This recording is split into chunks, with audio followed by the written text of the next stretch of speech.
bagay na ito. I will remain firmly with the majority bloc under the leadership of Senate President Alan Peter Cayetano. Hindi ako matitinag sa anumang panggigipit, pananakot, political maneuvering para talikuran ang aking paninindigan. I will not yield to threats.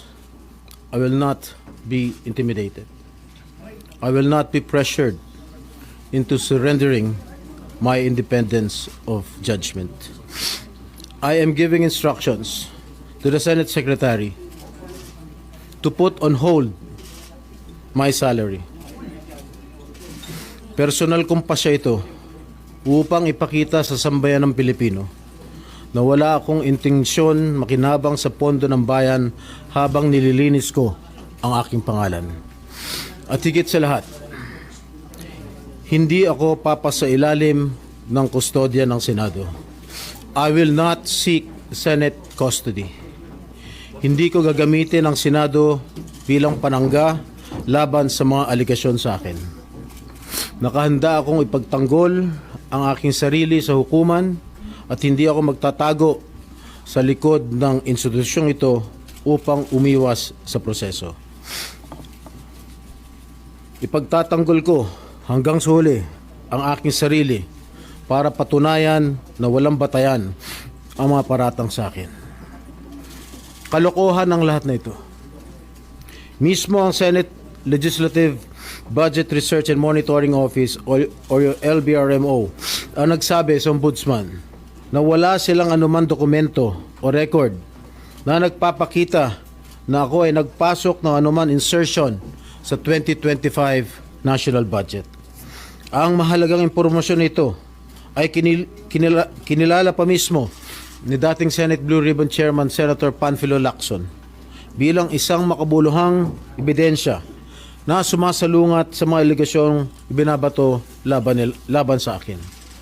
So how can the Office of the Ombudsman file a plunder case against me when I am not even alleged to be part of or the mastermind of the supposed scheme? Wala po akong kinalaman dyan. Ngayon ko lang po isa sa publiko ito. Maraming beses po ako inalok na talikuran ang independent majority bloc kapalit ang pagbabasura sa aking kaso. Ngunit, hindi ko po ito tinanggap. Mas nanaig ang paninindigan ko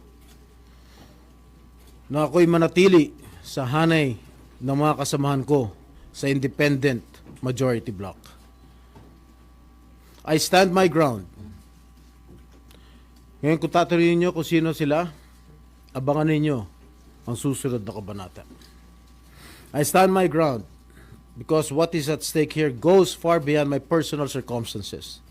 What is at stake here is the independence of the Senate. This institution must never become vulnerable to external pressure. It must remain free from political coercion, free from undue influence, and free from any scheme designed to weaken its constitutional role as a co-equal and independent branch of government. If this is the price I must pay for the decisions I have made and the principles I have chosen to uphold, then I am prepared to face the consequences, however difficult they may be, especially for my family. I will not be broken by accusations, nor will I yield to political pressure. I will meet these charges head on, defend my honor through due process, and place my faith in the truth. I will be proceeding now to the CIDG to voluntarily surrender myself. Maraming salamat po. Okay na? No more question, guys. At yan, pupunta na sila sa CIDG.